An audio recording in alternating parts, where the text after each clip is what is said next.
Hello दोस्तों, नमस्कार। मैं रोहित कुमार बिंद्रा, आप सभी का बहुत बहुत स्वागत है हमारे और आपके यूट्यूब चैनल वाईफाई मनोरंजन स्ट्रीम। दोस्तों, आज के इस वीडियो में इंग्लिश ग्रामर पढ़ने वाले हैं, ठीक है। और इंग्लिश ग्रामर में आपको दोस्तों टेंस पढ़ा रहा था, और टेंस मैंने बताया था कि जो 3 प्रकार के होते हैं, present tense, past tense and future tense, ठीक है। तो प्रेजेंट टेंस में हम लोग पढ़ रहे हैं दोस्तों प्रेजेंट इंडेफिनिट टेंस, ठीक है। तो प्रेजेंट इंडेफिनिट टेंस का जो कि हम लोग पढ़ रहे हैं नेगेटिव एंड इंट्रोगेटिव सेंटेंस, नकारात्मक और प्रश्नवाचक वाक्य, ठीक है। तो इससे पहले मैंने पार्ट नंबर 14 तक पढ़ा दिया है। इसका प्लेलिस्ट मैंने बनाया है, आप प्लेलिस्ट में जाएं और प्रत्येक वीडियो देखें। आपके जो टेंस है, 12 जो टेंस होते हैं वो भरपूर समझ में आने वाले हैं, ठीक है। तो कोई दिक्कत नहीं आएगी। तो आज की इस वीडियो में हम लोग सीखेंगे प्रेजेंट इंडेफिनिट टेंस के नेगेटिव एंड इंट्रोगेटिव सेंटेंस, अर्थात नकारात्मक और प्रश्नवाचक वाक्य के कुछ उदाहरण पढ़ने वाले हैं, ठीक है। तो यहाँ पर आप देख सकते हैं, यहाँ पर मैंने फार्मूला लिखा है। सबसे पहले सहायक क्रिया का प्रयोग करेंगे, इसके बाद कर्ता का प्रयोग करेंगे, फिर नाट का, फिर मुख्य क्रिया, फिर कर्म, अन्य बातें, फिर लास्ट में क्वेश्चन मार्क, ठीक है। कहने का मतलब है, ध्यान से सुनिएगा मेरी बात। सहायक क्रिया जो प्रेजेंट इंडेफिनिट टेंस की होती है वह 2 होती है, डू और डज होती है, ठीक है। यहाँ पर मैंने डू या डज लिखा है, फिर कर्ता, नाट, मुख्य क्रिया, कर्म, अन्य बातें, ठीक।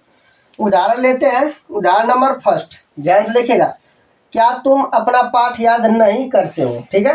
क्या तुम अपना पाठ याद नहीं करते हो, तो इसको हम बोलेंगे नेगेटिव एंड इंट्रोगेटिव सेंटेंस, ठीक है।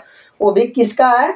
प्रेजेंट इंडेफिनिट टेंस का। प्रेजेंट इंडेफिनिट टेंस का पहचान क्या होता है, ठीक है। मैंने बताया था कि वाक्य के अंत में ते हो, ती हो, ता हो लगा रहता है, ठीक है। यहाँ देखिए लास्ट में ते हो लगा है ना, मतलब इससे पहचानेंगे कि प्रेजेंट इंडेफिनिट टेंस का वाक्य है, ठीक है। और कैसा वाक्य है? नकारात्मक और प्रश्नवाचक वाक्य, ठीक है। तो इस पूरे वाक्य को अंग्रेजी में बदलने के लिए नियम क्या है, सूत्र क्या है, आपको ये याद रखना है। ये सूत्र, पहला काम है आपको सहायक क्रिया लिखना है।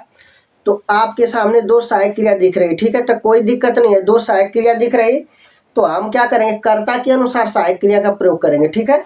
तो यहाँ पर कर्ता तुम है, तुम क्या है? बहुवचन है, तो बहुवचन के लिए हम डू का प्रयोग करेंगे, तो ये हो जाएगा डू यू, ठीक है। इस सूत्र को देखकर चलेंगे, डू फिर कर्ता क्या हुआ, यू। इसके बाद यहाँ नाट है, इसके बाद तीसरा नंबर क्या है, नाट का, तो यहाँ नाट लिखेंगे क्योंकि इसमें नहीं दिया है इसलिए लिखना पड़ता है भाई, डू यू नाट। इसके बाद मुख्य क्रिया क्या है, याद करना। तो याद करना का अंग्रेजी क्या होती है, लर्न, LEARN, लर्न।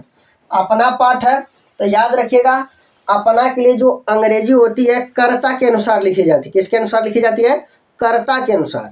तो यहाँ पर दोस्तों यू क्या है, कर्ता है, तो यू का अंग्रेजी क्या होगा, योर होगा। क्या होगा? योर। तो योर लेसन क्या लिखेंगे, योर लेसन, LESSON, ठीक है। और लास्ट में क्या लगा देंगे, क्वेश्चन मार्क, ठीक है। तो क्या तुम अपना पाठ याद नहीं करते हो, इसका अंग्रेजी क्या बनेगा दोस्तों, do you not learn your lesson. समझ में आ गई बातें, ठीक। अब आते हैं उदाहरण नंबर दूसरा लेते हैं, ठीक है। उदाहरण नंबर कौन सा, दूसरा लेते हैं और आपके समझाते हैं। तो उदाहरण नंबर दूसरा लिखिएगा, लड़कियां, ठीक है। लिखिएगा क्या लड़कियां कमरे में, क्या लड़कियां कमरे में नहीं पढ़ती हैं, क्या लड़कियां कमरे में नहीं पढ़ती हैं, नहीं पढ़ती हैं, ठीक है। ध्यान से देखिएगा, वाक्य मैंने यहाँ पर लिखा है क्या लड़कियां कमरे में नहीं पढ़ती हैं, ठीक है। तो इसको अंग्रेजी में कैसे बनाएंगे, इस प्रकार का जो भी वाक्य आ जाएगा, ठीक। तो दोस्तों इस फार्मूले को आपको याद रखना है, ठीक है। डू या डस, फिर कर्ता, नाट, मुख्य क्रिया, कर्म, अन्य बातें, लास्ट में क्वेश्चन मार्क। तो यहाँ पर क्या लड़कियां, लड़कियां बहुवचन है, ठीक है। तो यहाँ पर सहायक क्रिया क्या लगेगा, डू लगेगा। क्या लगेगा, डू। इसके बाद कर्ता का नंबर आता है, तो आपके कर्ता लिख लेना मेरे भाई। कर्ता क्या है बताएंगे हम, कर्ता क्या है बताएंगे। लड़कियां, यहाँ पर कर्ता है, लड़कियां क्या है, कर्ता। यहाँ पर लिखेंगे क्या आप, द गर्ल्स, क्या लिखेंगे, GIRLS, द गर्ल्स, ठीक है, डू द गर्ल्स। इतनी बात आपके समझ में आनी चाहिए, ठीक है। तो आपने यहाँ पर क्या किया, कर्ता तक लिख लिया, इसके बाद नंबर किसका है, नॉट का, नॉट मतलब नहीं, नहीं इस वाक्य में है ना, तो आपको क्या लिखना है, नॉट, द गर्ल्स नॉट। इसके बाद किसका नंबर है, मुख्य क्रिया का। इस पूरे वाक्य में जो मुख्य क्रिया मिलती है वह लास्ट में मिलती है, ठीक है। पढ़ना, तो क्या होता है पढ़ना का अंग्रेजी, रीड, RED, रीड। कहाँ पढ़ती है, कमरे में, तो इन द रूम, क्या लिखेंगे दोस्तों, इन द रूम, ठीक है। और क्वेश्चन मार्क, तो बनेगा क्या, लड़कियां कमरे में नहीं पढ़ती हैं, do the girls not read in the room. Clear हुआ, उम्मीद है कि आपके समझ में आ रहा होगा दोस्तों, ठीक है। तो नोट कर लीजिएगा। इसके बाद हम आपको बताते हैं उदाहरण नंबर तीसरा, ठीक है। तो उदाहरण नंबर तीसरा बताने के लिए तो यहाँ पर जगह है नहीं, मिटाते हैं, फिर इसके बाद आपको बताते हैं, ठीक है। तो इसी को, ठीक है, तीसरा उदाहरण में लिखिएगा, क्या तुम्हारे पिताजी, क्या तुम्हारे पिताजी, ठीक है, आपको लिखना है क्या, क्या तुम्हारे पिताजी प्रतिदिन, क्या तुम्हारे पिताजी प्रतिदिन, ठीक है, क्या तुम्हारे पिताजी प्रतिदिन कार्यालय नहीं जाते हैं, कार्यालय नहीं जाते हैं, ठीक है। तो तीसरे के वाक्य में हम लोग पढ़ने वाले क्या है, ध्यान से आपके देखना है, ठीक है।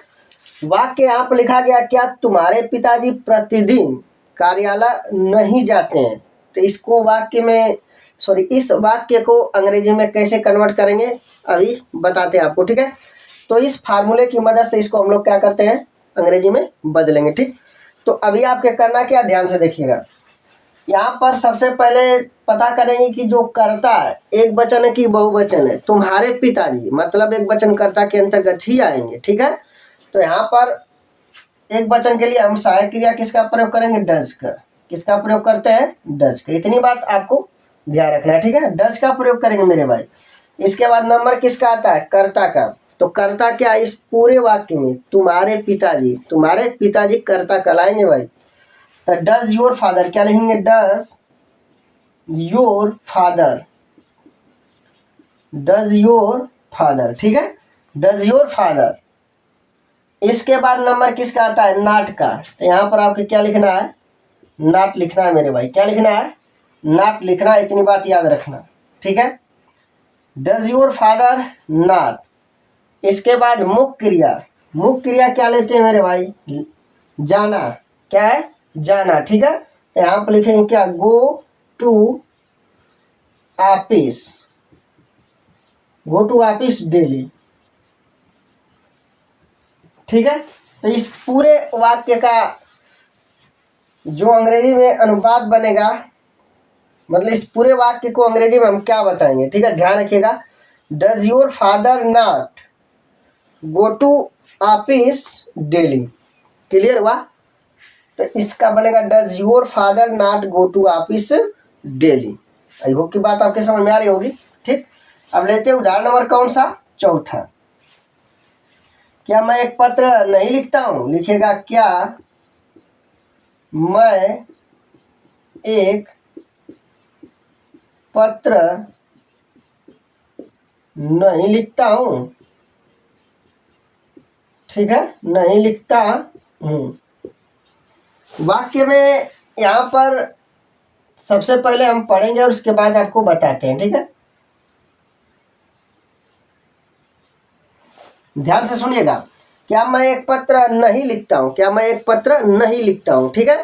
तो इस वाक्य को कैसे कन्वर्ट करेंगे अंग्रेजी में, तो सबसे पहले कर्ता मैं है, तो यहाँ पर क्या लिखेंगे, डू लिखेंगे, क्योंकि जो मैं है वह बहुवचन कर्ता के अंतर्गत आता है, ठीक है। तो डू हो गया।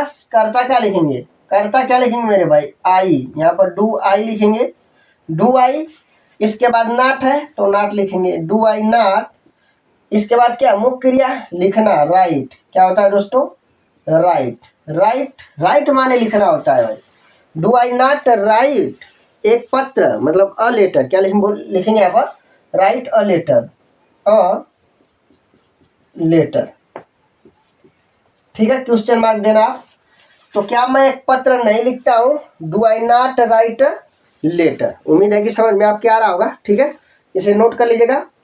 कुछ उदाहरण और लेते हैं और आपको बताते हैं। ठीक है, उसे अंग्रेजी में कैसे कन्वर्ट करेंगे। ठीक है, कौन सा, 5। ठीक है, उदाहरण नंबर 5 में आप लिखेंगे क्या वे सब, क्या वे सब। ठीक है, लिखिएगा दोस्तों, क्या वे सब, क्या वे सब प्रतिदिन, प्रतिदिन, ठीक है, प्रतिदिन नदी में, नदी में, ठीक है, प्रतिदिन नदी में स्नान, स्नान, प्रतिदिन नदी में स्नान नहीं करते हैं, नहीं करते हैं। ठीक है, ध्यान से देखिएगा, वाक्य मैंने क्या लिया दोस्तों, क्या वे सब प्रतिदिन नदी में स्नान नहीं करते हैं। ठीक है, तो इस पूरे वाक्य को अंग्रेजी में कैसे कन्वर्ट करेंगे मैं आपको बता रहा हूँ, ध्यान से सुनिएगा। ठीक है, सबसे पहले वे सब को देखेंगे, करता, करता बहुवचन है तो हम यहाँ से कौन सी सहायक करेंगे, डू लेंगे। बहुवचन करता है तो डू लेंगे। ठीक है, तो डू हो जाएगा।